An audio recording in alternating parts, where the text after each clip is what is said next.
Hace tiempo que queríamos tener esta columna de internacionales. Una columna muy deseada. Muy deseada la columna, porque nosotros tocamos de oído internacional y no queremos hacer macana, ¿eh? Es colega, es compañera de la emisora, así que bueno, la convocamos y acá está. Bienvenida, Guadalupe Reboredo. No me voy a equivocar tu apellido. No, perfecto. ¿Qué tal? ¿Cómo estás? están? ¿Bien? Yo muy bien, muy contenta de volver acá a Radio Realpolitik. Bueno. Bueno, muy contenta, por supuesto, con la propuesta que me han hecho. Bueno. Así que bueno, esperando estar a la altura de las expectativas. Sí, no, vos ya venís haciendo hace tiempo. Internacionales es un tema que... Hicimos el programa No Alineados por 2 años en Radio Realpolitik, 2016-2017. Este año por ahora no lo vamos a hacer, pero sí, fue un ciclo... Pero, perdón, habían arrancado en la otra emisora donde estábamos también nosotros. Sí, ahí aquí a la vuelta. la vueltita. Sí.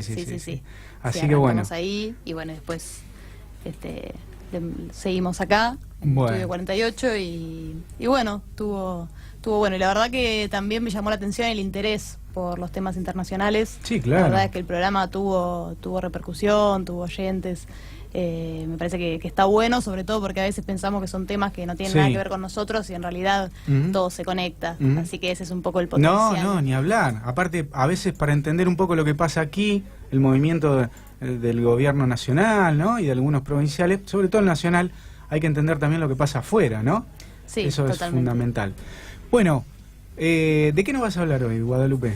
Bueno, un poco la noticia del día. En realidad ya ayer fue cuando salió por todos lados esta noticia, que fue un cimbronazo para Estados Unidos, pero también para el resto del planeta. Fue el corrimiento que hizo Donald Trump de su secretario de Estado, Rex Tillerson, que va a ser sustituido por Mike Pompeo, que viene de ser director de la CIA.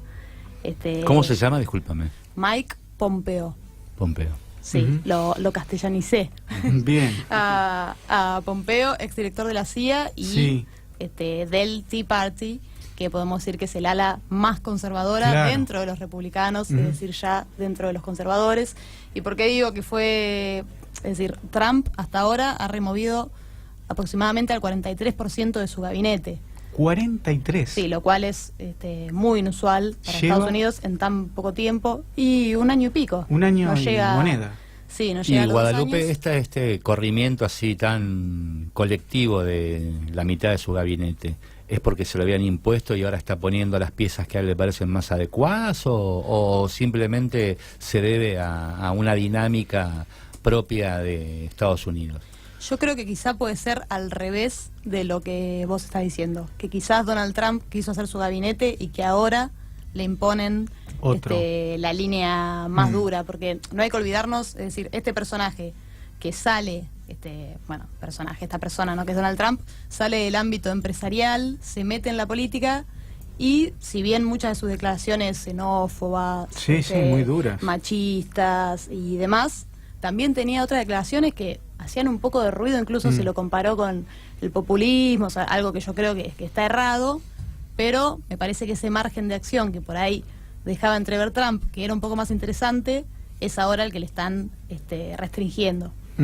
Pero no es usual en Estados Unidos que haya un cambio tan grande y nunca dura tampoco el jefe de Estado, que es el segundo en importancia en el gobierno nacional. Mucho más que el vicepresidente, que es casi decorativo. Oficia más de canciller que de otra cosa, ¿no? Sí, a veces jefe de Estado, como una especie así de rey sin corona, ¿no?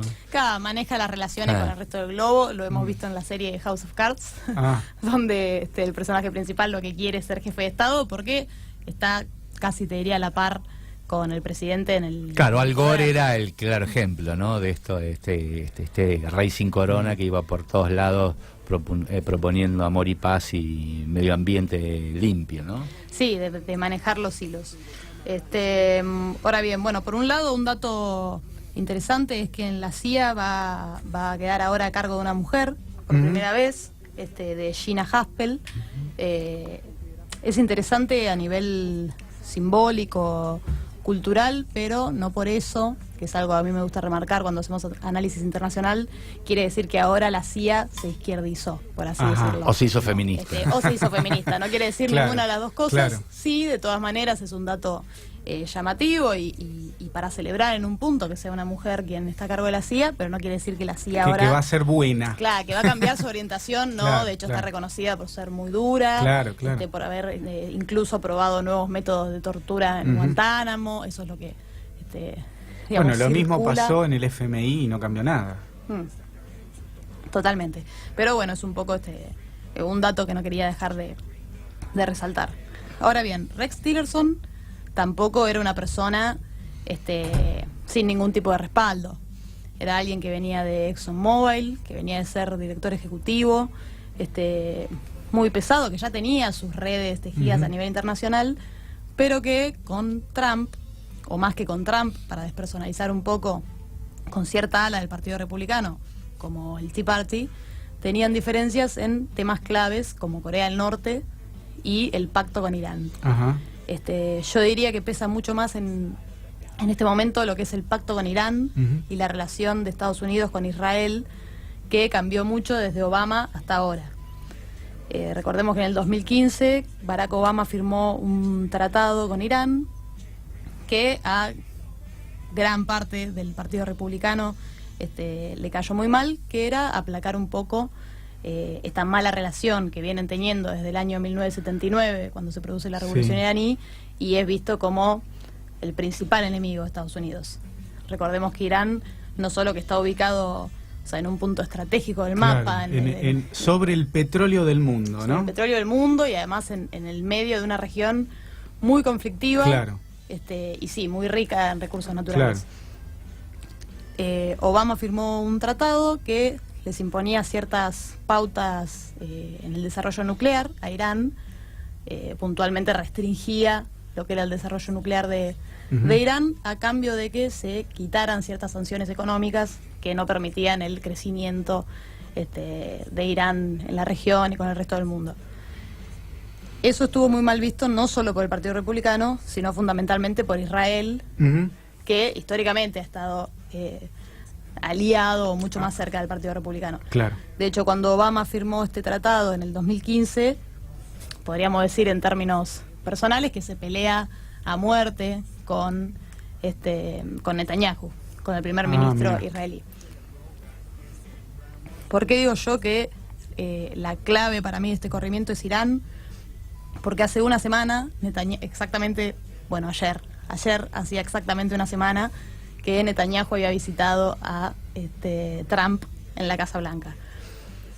Entonces, un poco las versiones que circulaban por ciertos analistas internacionales era, bueno, debe haber sido un pedido Ujú. de Netanyahu. Netanyahu, si bien ya desde noviembre del año pasado, The New York Times venía diciendo que esto iba a pasar. Ujú. Desde el gobierno habían desmentido que este corrimiento iba a suceder, pero era algo que se venía esbozando. ¿Qué es lo que pasa respecto al tratado con Irán? En 8 semanas se discute si se renueva o no, o en todo caso si se modifica, Ujú. porque parecería ser que no están las condiciones objetivas para que se eche por tierra, pero sí para que se modifiquen ciertos puntos sensibles. Y lo cierto es que hoy, bueno, la región en Medio Oriente, no hoy, sino hace ya muchos años, pero después de lo que pasó en Siria, de lo que pasó en Libia, bueno, Libia ya quedó destruida, Siria todavía es un punto donde todas las potencias Claro. están jugando su poderío. Bueno, podemos decir que está más convulsionada que nunca. Y tenés el factor Israel, que, por ejemplo, el año pasado vimos el guiño que le hizo Trump a Israel cuando dijo: nosotros tendríamos que poner nuestra embajada en Jerusalén, porque Jerusalén es Israel, siendo que Jerusalén en realidad está partida en 3. Claro, es claro, Palestina, claro, es claro, Israel, claro. y es patrimonio de la Sí, humanidad. en disputa total está esa tierra, claro.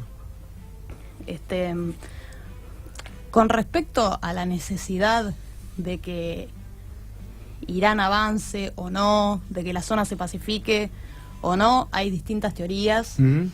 Es muy difícil en materia internacional traer una verdad dura. Ujú.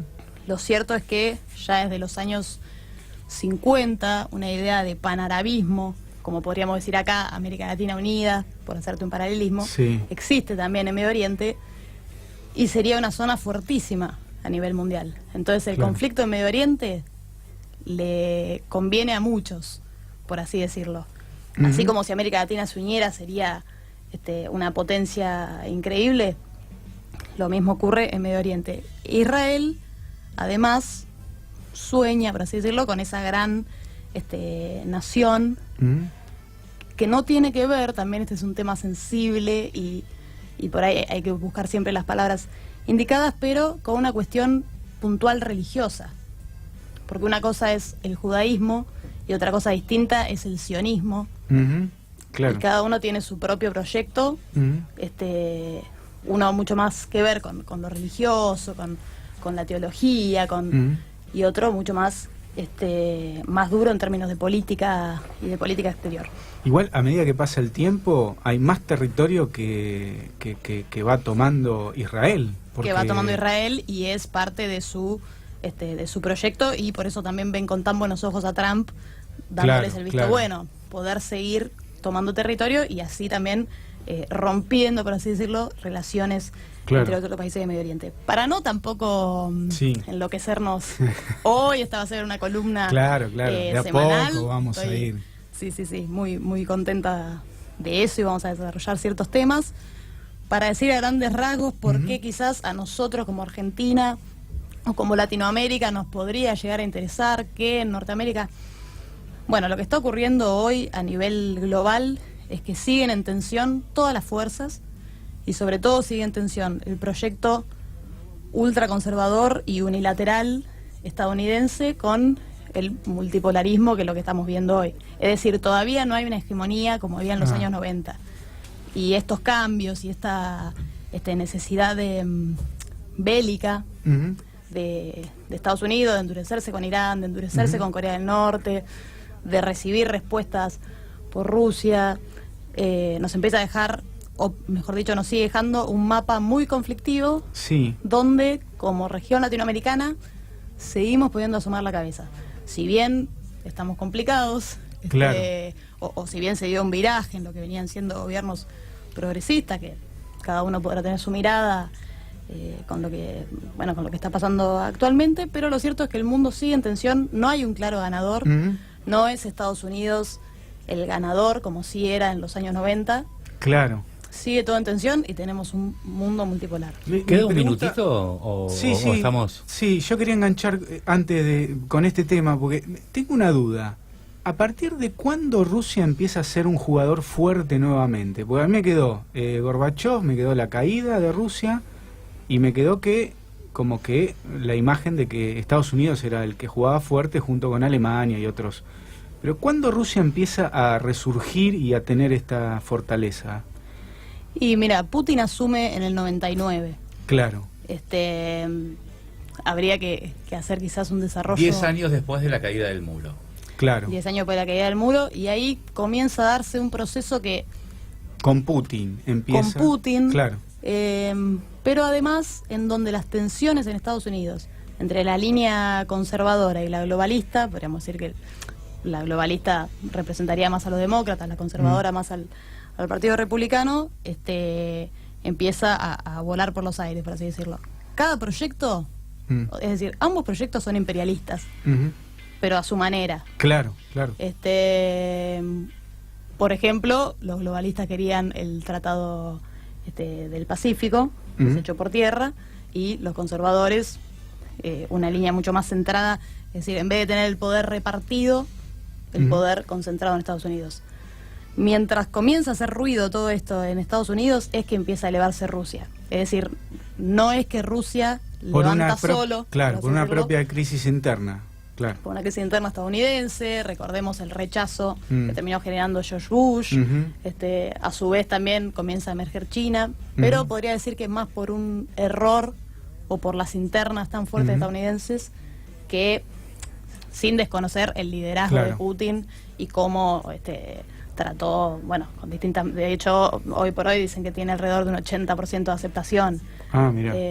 Pero bueno, si te parece, por ahí para la semana que viene podríamos tratar más Rusia Sí, sí, puntualmente, claro. que es interesantísimo. Nico se había quedado con algo pendiente. No, yo quería volver un poco a esta cuestión que hay con Irán y cuál es la repercusión acá en la Argentina, porque está claro que tiene una repercusión que por lo del memorándum. que fue el memorándum con Irán, que ahora está demonizado y que por esa causa la expresidenta fue llevada a juicio oral, ¿no? Y esta invención, para mí, sobre el presunto asesinato del fiscal Nisman, ¿no? Hay toda una línea, ¿no? Ahí, Guadalupe.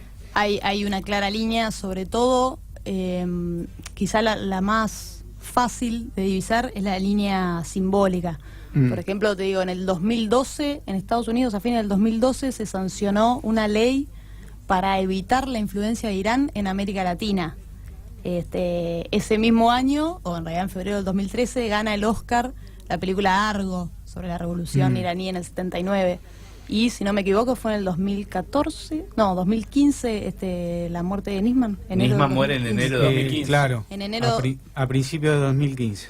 En enero del 2015, atravesando una fuerte campaña antiraní, que siempre está, pero digamos, podemos ver que se empiezan a conectar distintos actores. Yo creo que sí, el gobierno nacional, cuando fueron las elecciones en Estados Unidos, el gobierno nacional, bueno, obviamente me refiero al gobierno de Cambiemos, no sé si se acuerdan que salieron a decir abiertamente, de hecho por esto fue removido Malcorra, que iba a ganar Hillary Clinton. Apostó por los Hillary demócratas. Clinton, Y ganó después Trump.